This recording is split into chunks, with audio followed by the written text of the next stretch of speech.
My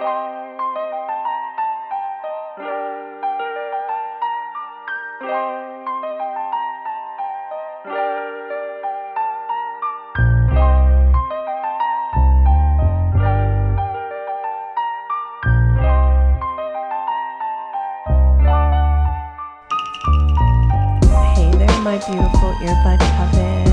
How are you? How are you this moon? Oh, my loves, we are in it. We are in that warm, cozy space. At least I hope it's cozy for you. I hope you're all snuggled with your hot cocoa and your favorite book around warm fires. It's that time of year where we're all curled in and enjoying all the things we adore. So I hope that's what's happening for you. But this episode is not about the Wheel of the Year. This is actually a tarot episode. Guys, I'm getting excited. We only have 2 cards left, and then we have actually walked through the entire High Arcana together, card by card, breaking it down, looking at the symbology. And this card, actually, we are on the Judgment card 20 of the High Arcana. And you know what? I find the symbology in this one the absolute worst. I struggled with this card so much, really, to understand it. It's one of those ones that is very much laced with the themes of the 1600s. That I find hard to relate to. I feel like the artwork is trying to tell me something that I should relate to, but I just don't. So I've always struggled with it. I've done a lot of reading. I've looked through many decks. And hey, you know what is a great exercise to do if you've never done it before? If there's a card that you just cannot wrap your head around, that you struggle with the meaning no matter how many blurbs you read on it, I suggest you grab your 3 favorite tarot decks, or even all the decks you have. I'm a little afraid to think about how many that could be, dear coven. But you grab a bunch of decks, grab that card out of those decks, and just line them all up and look at them. Look at your favorite Rider-Waite-Smith inspired deck. Look at your favorite newest deck that you bought that is themed and arty and silly. Look at your go-to deck that you've had the longest. Look at the deck you learned on. Grab just that one card. So for me, it would be this card, the Judgment card, and put them out on the table. Look at them. Find the similarities. Open up your heart, open up your clairaudience, and look at those cards and see what they're trying to tell you.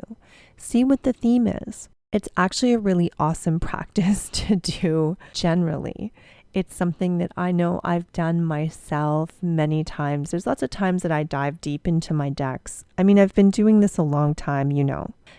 I've been playing with tarot since I was 17, and that's a long time ago. And there's been many times that I take decks out and look at them and study them and compare them to each other. And yeah, it's great. Get your hands on your decks, shuffle your decks. It's the best things you could do. Okay, now for this one, the Judgment card. Let's look at the Tarot de Marseille, shall we? Because that's where I like to start. I really like to start with this one. And it's funny because if you look at the Tarot of Marseille and you look at the Rider-Waite-Smith deck, there is very little difference. They both have this super Christian angel up in the clouds, looking down, blowing a brass trumpet. Maybe it's a golden trumpet. You can decide what it's made out of. And there's people rejoicing. So I've never quite figured out if this is supposed to be like the Christian ideal of the revelation where an angel comes and blows a trumpet and the souls all ascend, which would mean this card is about ascension. It's about moving past up and beyond. It's about leveling up, getting to the next level, leaving behind that you don't need. And again, it's a very high vibrational card. It's very abstract. Now, when we look at one of the other great decks from one of the other esoteric minds of tarot, we have Aleister Crowley's Thoth deck. I always say his name in there because I never know if I'm pronouncing Thoth properly in my Canadian accent. His deck is way more kind of rebirthy looking. Judgment in Crowley's deck has what appears to be Horus in the background, kind of in a tomb or a throne of some kind. I'm not sure. It's beautiful to look at though. I love the colors in it. And then overlaid is like a spirit. And it feels like a transcendence. It feels like a rebirth almost, like showing the body and the spirit and the everlastingness of it all. The connection between the past maybe and the present or the future. Almost every card I see of the Judgment card has spirits on it. Sometimes they're rising out of graves. A lot of times it reminds me of that moment in The Lord of the Rings when they blow that horn and all those skeletons come to life and the dead rise up to help you. So yeah, I find the artwork confusing on this card, to say the very least. And I find it interesting too that when you grab the little booklets that come with our tarot decks, or we read the beautiful books that are pieced together with love and care from the amazing artists that do this work, a lot of them do talk about resurrection with the Judgment card. They talk about ascending, they talk about being called from the grave and ascending, and I just find it so amazing how widespread that theme is, the idea of Christian resurrection in what we use as a pagan tool. So my little pagan mind has really struggled with this card for a long time. Similar to the Hierophant, I feel like this card one day will shift to a more comprehensive, a more inclusive meaning that can tie in pantheons outside of the Judeo-Christian pantheon. When I covered the Hierophant card, I talked about how it seems to be moving from the traditional Pope card that it was called years ago into a card that's more representative of how we relate to faith now in this 21st century in our modern world. And I'm interested to see how the Judgment card plays like that, because so many decks still have an angel and open crypts and souls going upward, and that's fine. What seems to be the deeper divinatory meaning, or the idea that's trying to be portrayed with all this art, is the idea of ascension, of rising, maybe not out of your bodily form to go live beside a Godhead in the sky, but perhaps ascending beyond so that we can be here on earth in a spirit mindset, that we can live in a way that is less material, less tied to our ego, a life that's more spirit-centered, where we're striving continually in that circle of evolution. And I think that's where my mind kind of explodes at this idea of the Judgment card being the ascension and last movement from the soul up to heaven. I think it's because I believe in a spiral. I believe that here on earth we are often evolving, that the lesson of the tarot, the Fool's Journey, will play out multiple times in our life on multiple levels. So I kind of freak out at this contradiction of a card that's showing you will ascend once and once only, versus the reality that I see in nature and in the lives around me of we will evolve, we will work on ourselves. The same lessons will come up at a deeper, more pronounced level in our life, that we will work on wounds, maybe in our 20s, and then again in our 30s, and again in our 40s. And hopefully, maybe I'll stop working sometime on the same wound in my 50s, but maybe it will be more nuanced, and it will be a deeper level of understanding and a deeper, more beautiful area of compassion I gain as I continue to evolve and spiral outward.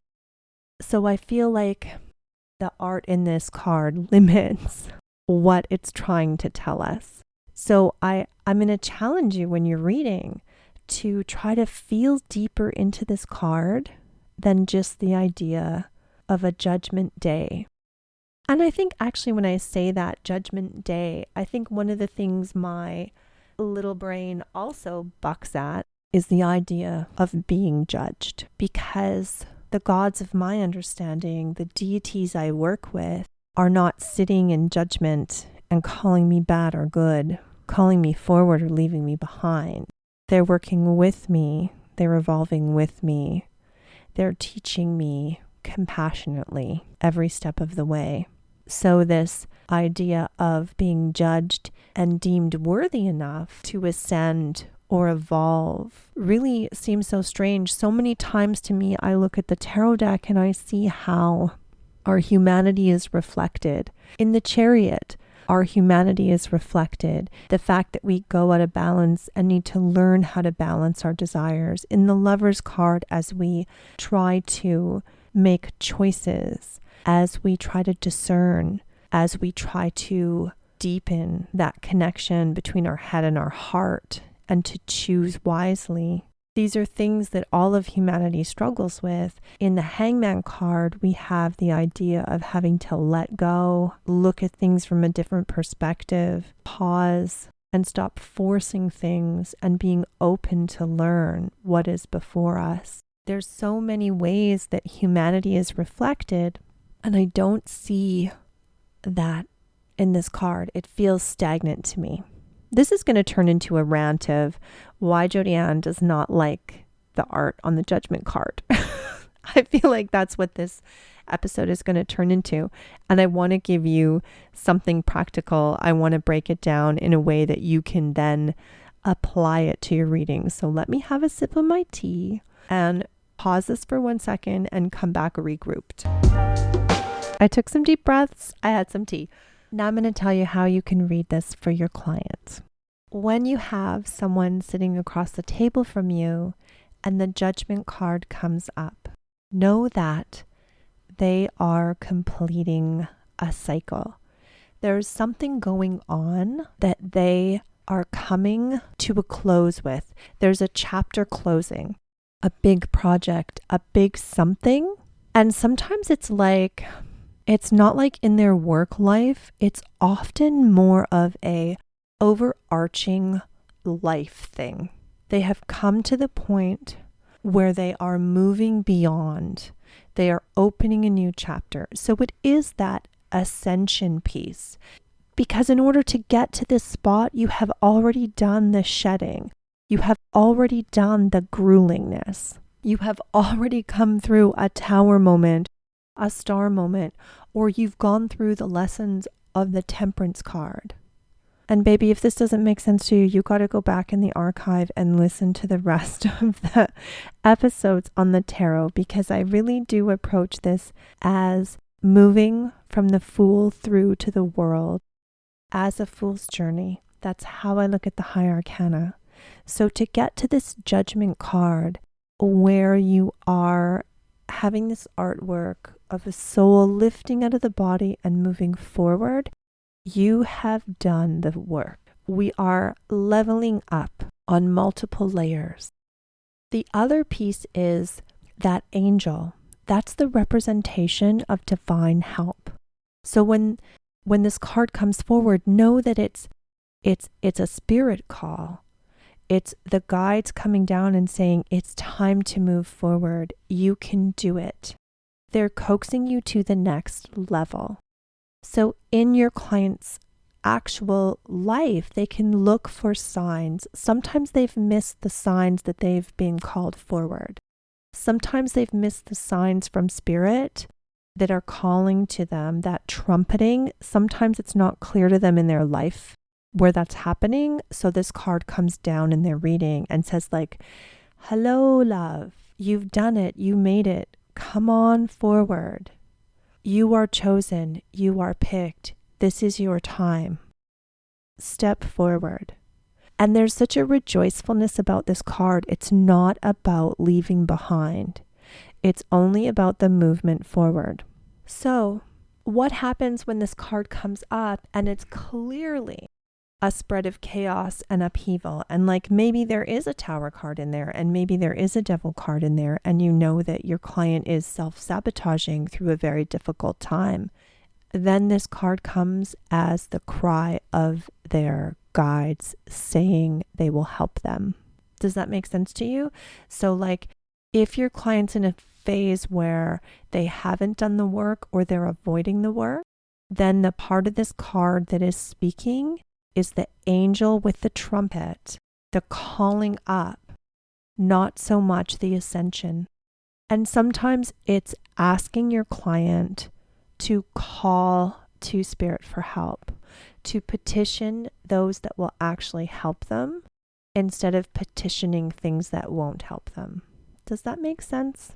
I told you these are esoteric lessons. These are heavy things up in the tail end of the higher arcana. Lots of abstractiness. And on that theme of calling and being called forward, this can be a card that is telling your client to live in their purpose, to actually follow their calling.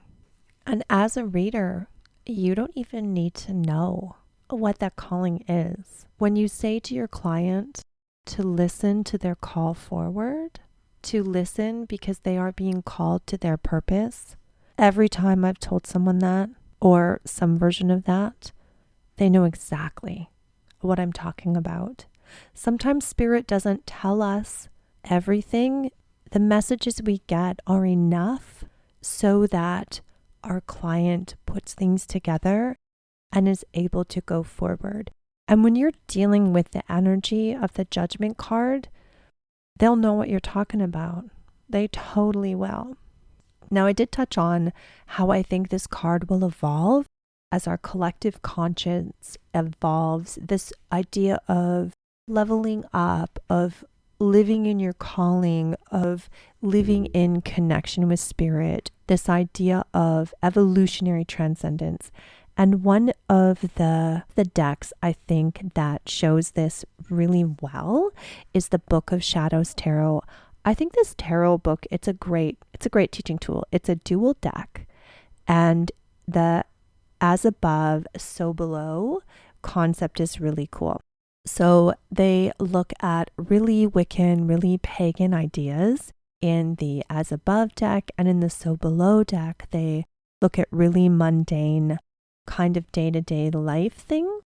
So the as above, and I'll put these in the show notes and I'll show them on the YouTube. The as above, they call the Judgment card initiation.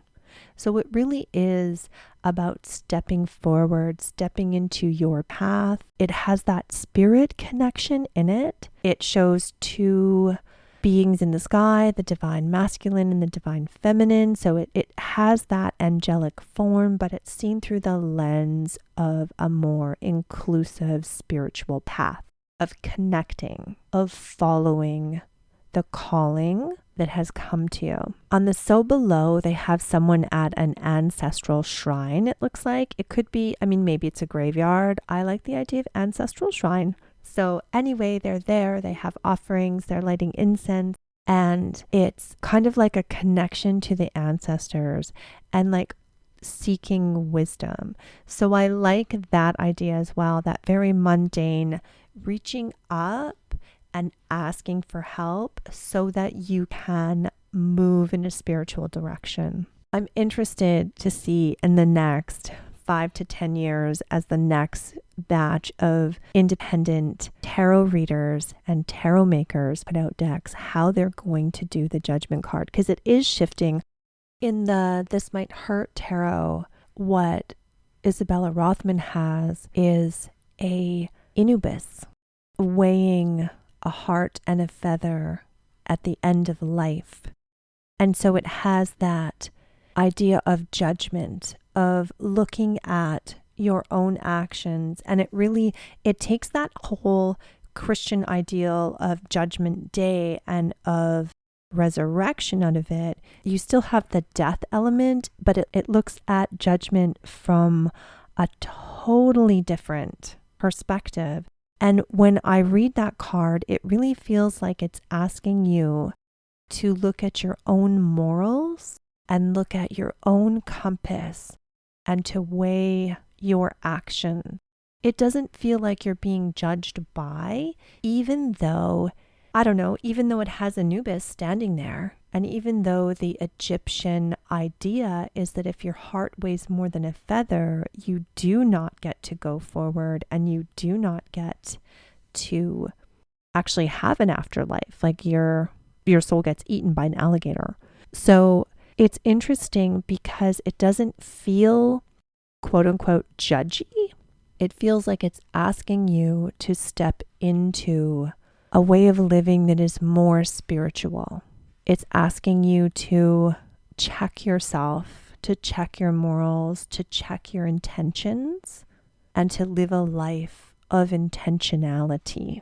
I think it's also the palette she chose that doesn't make it feel doom and gloom. It's a really beautiful looking card. I'm going to put that one in the show notes too.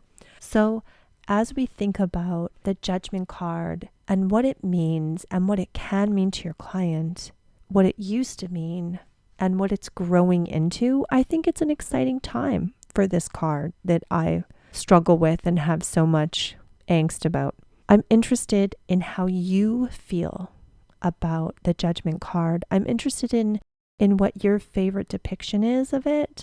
I would really love to know. I think we can learn so much from each other. So tell me about it. Jump into my messages on Instagram. Leave a comment here on the podcast. And if you're feeling shy, you can go to my website and you can fill out my I have an email form on there somewhere to book a reading. But if you just really want to send me something personal, you can just connect with me there and you can just be like, Jodianne, this is what I think about the Judgment card. I don't need a reading at all. I don't know. Okay. Bit of a discombobulated episode. I hope it helps you as a tarot reader. I hope it helps you grow. I hope it helps you understand this beautiful, beautiful divination tool that I love so much. Okay, dear Coven, thank you for spending this time in your earbuds with me. Thank you for your support. You do not know, it means so much when you follow, when you comment, when you like. The little tiny free things you can do to support the podcast are really helping it stay alive and helping it grow. Thank you so much for being here.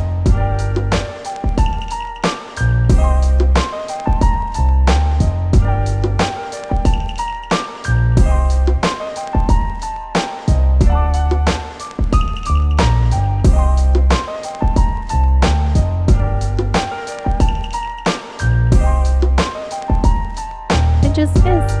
It's kind of like this card. It just is.